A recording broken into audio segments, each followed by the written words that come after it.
Hey guys, and welcome back to my channel. So in today's video, I'm going to be doing something a little bit different. I asked you guys on Instagram, what are some products that everyone seems to love on TikTok, Instagram, YouTube, and you've tried it and you've been like, what? I can't stand this. I know that's happened to me where I've seen something over and over again about how many people love it, and then I try it and I'm like, am I missing something? I cannot stand this product. So I shared a bunch of the responses on Instagram and polled you guys to see how many of you agreed with the different responses that I got. So I'm gonna be doing an almost full face of these extremely hyped up products that a lot of you guys said that you hate. And I'm gonna share with you with the different polls that I did, what percentage of you guys agreed and disagreed. And I'm also gonna share with you which of these products that I also can't stand, or which ones I completely disagree, and there's some of my holy grails, because there's some products in here that I love and some products in here that I'm like, yeah, I get it, I don't like these either. So without further ado, let's go ahead and get right into it. All right, the first super common response that I got was the e.l.f. Poreless Putty Primer. A lot of you guys said you didn't see what the hype was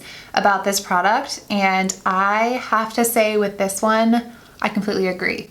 I remember trying this for the first time after seeing it everywhere. People love this primer, and I tried it and I was like, I don't get it. I don't get it. I don't feel like it fully sets into my skin. It doesn't make my makeup last any longer. I don't feel like it really blurs my pores, and I honestly just don't understand the hype around this product. I think there are a lot better primers out there. I just did a whole video about my favorite primers. If you're interested, I will link that down below, but this primer just doesn't do it for me. And I know that's controversial. A lot of these are controversial because people swear by this primer. It just doesn't make a huge difference in my opinion. All right, next up was a base product, and this is a high-end product. I have two high-end products in here because they were by far some of the most common responses that I got, so I had to include them.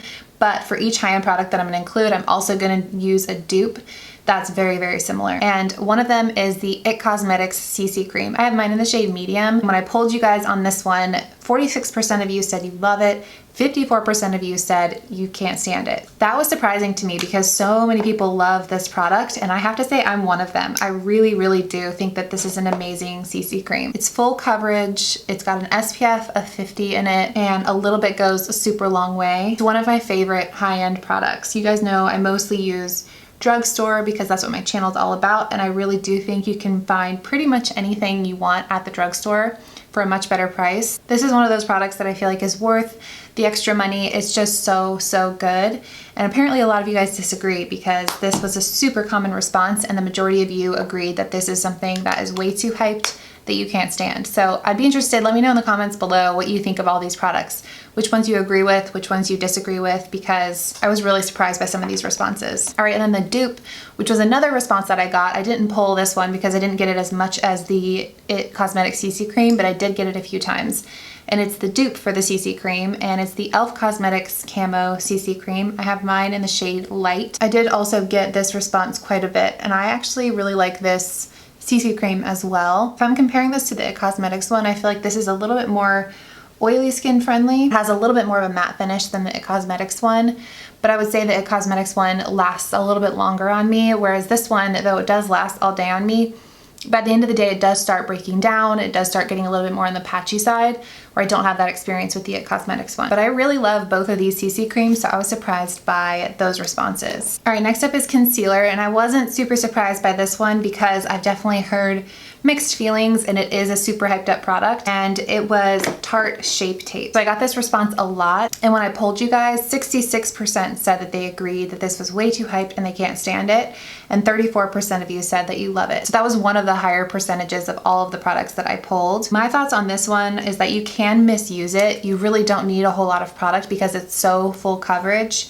I don't think it's super dry skin friendly, super mature skin friendly, but if you have more oily skin and you want like a super full coverage, long lasting concealer, I do think that this does the trick. However, when it first came out, this was like the coolest thing since sliced bread. Everyone was so obsessed with it because it's like this super thin, creamy formula that blends out to a really full coverage look. When it came out, it did deserve all the hype that it got, but it's been a while since that came out, and since then, so many dupes have come out. I mean, everybody was creating these big concealers with the big doe foot applicator with really high coverage. You got the e.l.f. Camo Cc Cream, the Covergirl, the L'Oreal Infallible. I just feel like there's no longer a need to spend this much money on concealer now that there are so many other options. And I personally think the best dupe is the Covergirl Trublend Undercover Concealer. I have mine in the shade Classic Ivory, which is a little bit light for me, but it works. Honestly, I can't tell these two apart, and if I had to pick between the two, I would say I like the Covergirl one better. I feel like it blends easier. It's a little bit better on drier under eyes than the Tarte one. It's a little bit more forgiving, but it has the same coverage, same staying power. Now that this is available, no, I don't think Tarte deserves all the hype that it gets anymore. There are too many good alternatives now. This one, again, being my favorite. Okay, I am kind of self-tanned right now, and those concealers really brightened up my face. So I'm gonna go in with my Maybelline Instant Perfector 4-in-1 foundation and just add a little bit more color so that I match my body a little bit better. This wasn't one of the responses. I'm just trying to bronze up a little bit, so I'll be right back. All right, I went ahead and powdered as well because I didn't get any powder responses. I used my Wet n Wild loose powder. I was so ready to defend the No. 7 powder or the Wet n Wild one if anyone said it, but nobody did. All right, next up was probably the most shocking response that I got because I completely disagree with this one, but it just shows that not every product works for everyone. Just because I love a product, just because somebody else loves a product, doesn't mean it's gonna work for you. We all have different skin, we all have different preferences, and I feel like this is a prime example of that.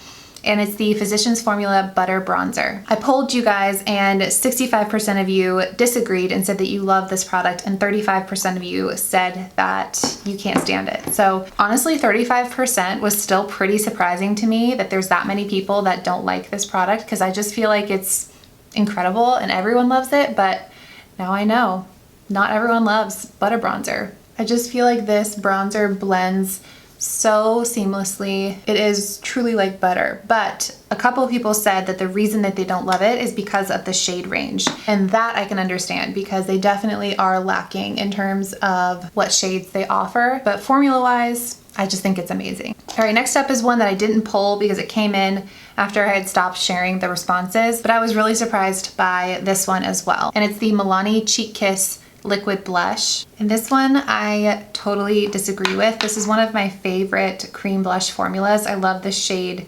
110 Nude Flush. It's just so stunning. Perfect amount of pigment, and it applies well even over powder.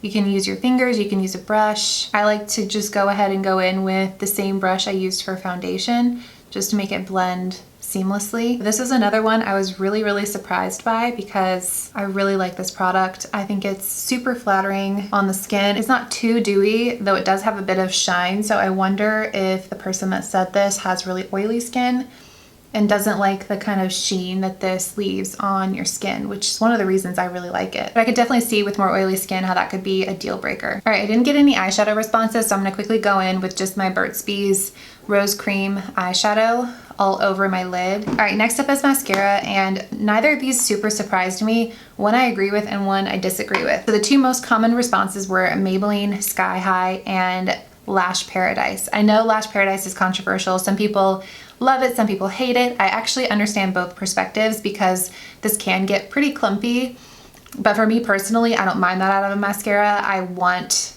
more volume. I am okay with some clumpiness if it gives me the drama, versus a mascara that has great lash separation, no clumping, but there's no drama. I haven't repurchased this in a while because I've just been testing so many different mascaras, so mine's kind of dry, but I personally really love this mascara. And the results of the poll for this one were 58% of people agree that they don't like this mascara and 42% said that they love it. I personally love it, but unfortunately it seems like my tube is pretty much gone, so I'm gonna have to use my other mascara to finish up both of my eyes. And the other one that was the most common response was the Maybelline Sky High Mascara. And let's see the responses on this one. This one said 63% of people did not like it and 37% said that they did. So this one actually is more disliked, at least by my Instagram, than the Lash Paradise. I like the original Lash Sensational a lot better than this one. I think it's a good mascara, but it's not my favorite. It doesn't do a whole lot for lash curling. Like, I don't know if you can see this eye compared to this eye. This one had some Lash Paradise on it and this one does not. And these lashes are curled a lot better than these. So I'm actually just gonna put a little bit of my dried up Lash Paradise on this eye as well, just to try and make it look as good as this one, because the Sky High just doesn't do it for me alone. All right, and then last but not least was a lip product. I'm first gonna go in with my Wet n Wild lip liner. This is in the shade Bear to Comment, one of my favorite lip liners. And this is another one I don't have a pull for, because honestly I wasn't planning on making this video. I was nap trapped holding my son and bored, so I was asking you guys this on Instagram, just curious what your responses are. And there were so many good responses and so many of you responded. I had hundreds of responses that I was like, you know what, I'm gonna make this a video. So last but not least is the NYX This Is Milky lip gloss. I talked about this when I did a What's New at the Drugstore video, and I actually tend to agree that this is overhyped. I have mine in the shade Milk and Honey. I am a huge fan of NYX products, especially NYX lip products. I absolutely love their butter glosses. My issue with this one is that I believe in the claims it says that it's super hydrating, something about hours and hours of hydration, and I actually find this to be pretty drying. It looks glossy, but it feels dry. It's not one of those formula that feels hydrating and looks hydrating. I feel like it doesn't look how it feels. So as beautiful as this color is and as beautiful as it looks on, I agree that this is way too hyped. And that is everything. Those are all the products that are super hyped up that you guys can't stand. Definitely agree with some, disagree with others, but I can see where you're coming from with all of them. So I hope you guys found this as interesting as I did. I loved getting these responses. Again, it just goes to show that not every product works for everyone. So give this video a thumbs up if you enjoyed it. Don't forget to subscribe while you're here, and I will see you guys in my next one.